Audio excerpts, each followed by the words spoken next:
Ayan, guys. Kumusta po kayo? Kumusta mga kabayan ko dyan? Luzon, Visayas, Mindanao. Mga kabayan natin dyan.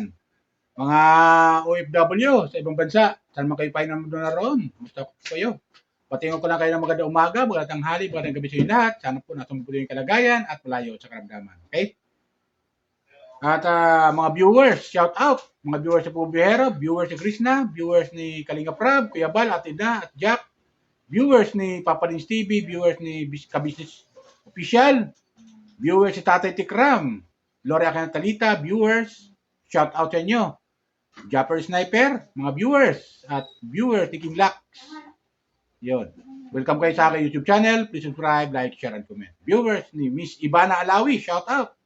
At viewers ni Daddy Frankie at saka ni Vince TV. Okay? Shout out sa inyo lahat. Welcome po kayo sa aking YouTube channel, mga viewers. Please subscribe, like, share, and comment. Okay? Kung di pa nakapag-subscribe, subscribe na po kayo. Like, share, and comment. Okay? Tuloy tayo. Itong upload ko, mga viewers ko, ay patungkol pa rin to doon sa, sa Chris Pau. Sa Chris Pau pa rin, mga viewers ko. Kasi may napanood ko upload video ni Pugubiyero na ayun, pumasal sila doon sa isang lugar diyan sa Mindanao na nag-mission sila, mga viewers ko. Nag-mission at kasama na si Krishna sa pag-mission, mga viewers ko. Tapos, hindi na kay Pugubiyero pinanood ko, mga viewers. Pati yung kay OGTV napanood ko. Yung nadulas siya, mga viewers ko, yung nadulas siya. Nadulas si OGTV. Grabe talaga yung sakripisyo ng PBT, mga viewers ko. Sipin nyo, di bali sila madulas. Di bali sila madulas sa daan. Kasi, kung ano yung daan, ito, yung hindi simento, di ba? Dalan lang, dalan. Makapaghatid lang sila ng tulong pagmamahal sa mga kababayan natin. Ganon ang PB team. Ganon din ang Kalingap. Si Kalinga Prab, ganon ang kanyang team. Kung saan din sila pupunta. Yan particular sa Bicol. Makahatid lang din ng tulong. So, ganon mga viewers ko. Tapos, yun nga, napanood natin yung upload video ni Pubero, yung chinek yung pregnancy test ni Krishna. Napasigaw pa nga si Krishna doon, mga viewers ko, napanood ko rin eh. Napasigaw siya. Sabi niya, totoo nga. At yun nga, niloko niya si Pugubiyero. Na-prank niya, mga viewers ko, na-prank niya si Pugubiyero. O, di ba? Sabi ko sa inyo, yung nakarang upload ko, sabi ko, maaaring prank ito kasi may hilig si Pugubiyero mag-prank. Na-prank niya, ayan, sabi ni Pugubiyero, tingnan. Tapos yun, tawanan sila. Yung cameraman din, di ko alam kung si Ralph, yung cameraman, totoo day? Tinanong nila, totoo day? Oo. Totoo nga, sabi ni Pubero at si Krishna, totoo nga. Ito, totoo. Negative. Di ba? Negative yung pregnancy test. So, na-prank ni Krishna, una, si Pubero. Tapos, si Pugubiyero, na-prank naman si Ralph, di ba? So, nakakatuwa dahil yung kaya pala nagawa ni Pugubiyero o ni Krishna bumili ng pregnancy test para i-test si Krishna, ay meron palang basher, mga viewers ko, meron palang basher na, ayun, sabi ni Pugubiyero, sabi ng basher kwento ni Pugubiyero yan napanood nyo. Baka buntis na yan si Krishna. Di ba? Kaya ginawa, siguro, para patunayan na hindi buntis, yun. Ito na, chinik ni Krishna niya, yung ihi niya, at nag-negative naman. So, napahiya ngayon itong mga basher. Naiilan. Tansya ko, ganon. Kaya siguro may nabasa siguro yung Pugubiyero na sa comment, ganon. Kaya, alam niyo itong mga basher, hindi lang naman ito iisa eh. Marami ito eh. Ang tawag ko rito mga viewers ko. Comment lang kayo kung tama sasabi ko Mga basher brigades to eh. Mga basher brigades. Isabihin, itong mga basher na to, wala tong hinahanap kundi yung mga pagkakamali ng mga charity vlogger na mga hinahanga natin. Di ba? Mga basar brigades to eh. Hindi lang sa pag-gobyerno binabas nito minsan eh. Hindi lang si pag-gobyerno binabas ito. Maging yung kalingap, binabas nila. Ang tawag ko rito, basar brigades eh. O, di ba? O, tinan nyo sa kalingap. Si Carla, binabas nila. Di ba? Kung nanonood kayo sa kalingap, maging si Carla, binabas nila. Yung Jomcar, binabas nila. Di ba? At pinapanood ko sa reactor doon sa kalingap, itong si Carla raw ay binabas at ayaw na ipa-vlog nung nanay. O, di ba? Yan ang resulta ng ng mga baser eh. Di tangumpay sila dahil ayaw na ipa-vlog nung nanay. Nanalo yung baser. Di ba gano'n yan? Yan ang gusto nito ng mga baser na to eh. Mga baser brigades, kung tawagin ko. Walang ginawa kundi manira. Imbis na tumulong na lang, manood at tumulong, at wag sila mag-skip ng ad sa mga charity vlogger, ibabas pa nila. Sabagay, itong mga taong ito eh, talagang wala tong mga, mga wala tong kaluluwa. Mga viewers ko. May mga kaluluwa siguro to, baka kulay itim. Joke lang ah. Maaari, di ba? O, yung mga buto nito may itim. Di ba? Itong mga basar brigades. Tawag ko dyan, basar brigades. O, napatunayan ngayon sila. Napahiya ngayon sila. Pinakita ni Krishna at ay pag-gobyerno na negative. Negative. Di ba? So, katunayan, kasi nga naman mga viewers ko, sinong gagaloy kay Krishna?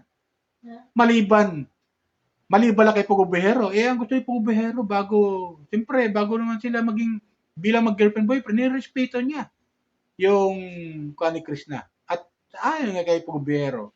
Kailan dumaan sa proseso. Di ba? Dumaan sa proseso. Anong ibig sabihin proseso? Kasal muna. Di ba? At ginagalang yon, nirespeto ni Pugubehero. Hindi siya nagmamadali. Bagamat nasa tunggulan na si Pugubehero, pero hindi niya minamadali si Krishna. Di ba? Yan naman nagustuhan ni Krishna kay Pugubehero. Di ba, mga Christmas fanatic? Comment na kayo mga Christmas fanatic kung tama na nasabi ko. Kaya itong mga baser na sa Chris Pau, pahiya sila ngayon. Di ba? Pahiya sila. Wala namang katotohanan. Alam mo, pinakamaganda na lang dyan, suportahan na lang natin ang Chris Pau. Lalo lang ang Pugubehero team. Panoorin natin mga video upload nila. Katulad yan. Napanood ko yung upload ni PBONJ. Di ba? Upload ni Madam Yola. Upload ni Pugubehero. Yan, mga gano'ng pinanonood ko yung mga viewers ko. Hindi lang si Pugubehero pinanonood ko rito eh. Yung pag-akit nila sa bundok, maghatid lang ng tulong pagmamahal sa mga kababayan natin. Di ba? Yan ang suporta naman na bibigay natin sa kanila. Yung suporta ay panoorin yung mga video upload nila. At huwag tayo mag-i-skip na. Di ba? Yung Chris Pau naman kuha naman yan pakuan sa atin yan pampakilig, pampagana ba? Ibig sabihin, kung baka sa pagkain, pampagana yan yung Chris Pau. Kaya ganyan sila. Ka-sweet. Diba?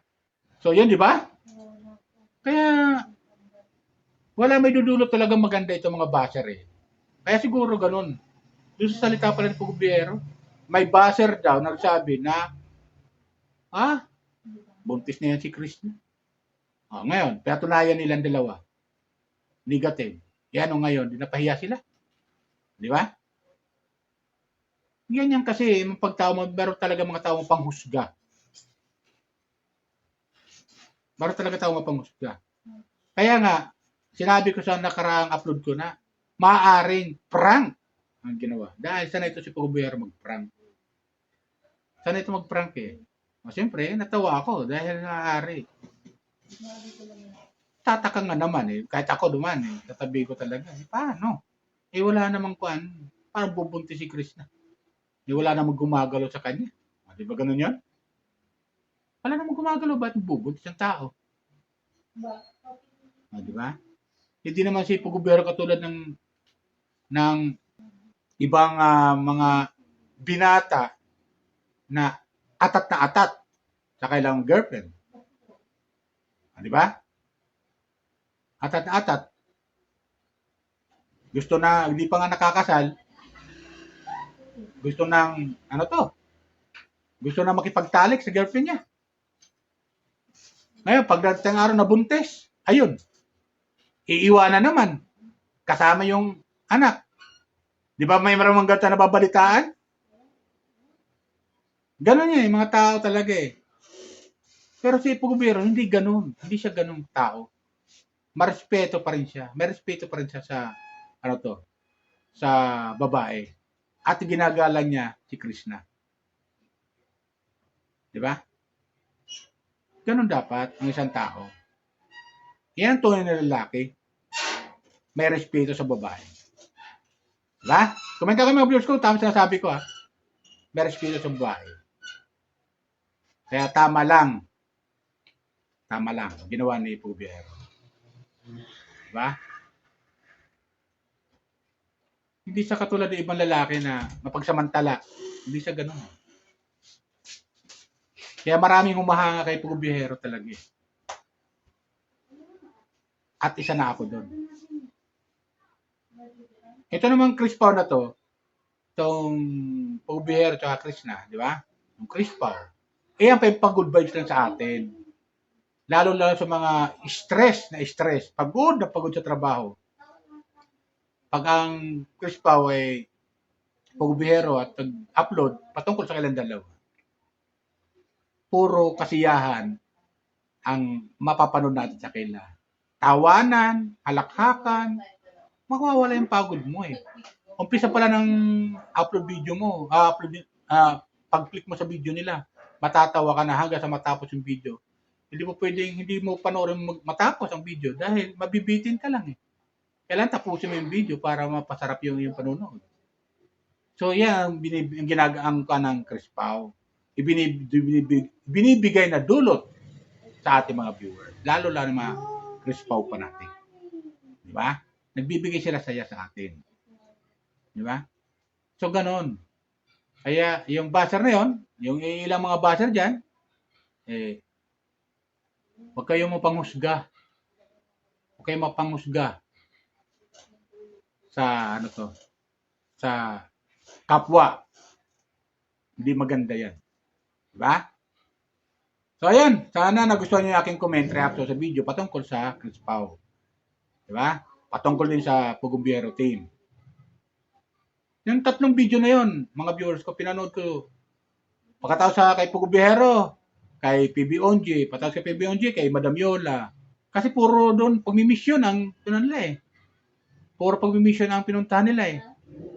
Di ba?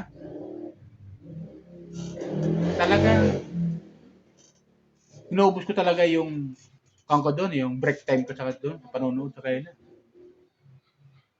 Ganon tayo eh. Di ba? Suporta lang tayo sa Pugubero, lalo na sa Chris Pao, mga Chris Pao fanatic. Okay? Paalala ko lang ulit, baka may nanonood sa akin dyan na hindi pa nakapag-subscribe sa aking YouTube channel.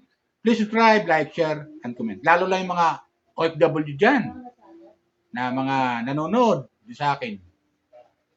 Subscribe lang po kayo. Huwag po kayo mahiya. Wala pong bayad ng subscribe.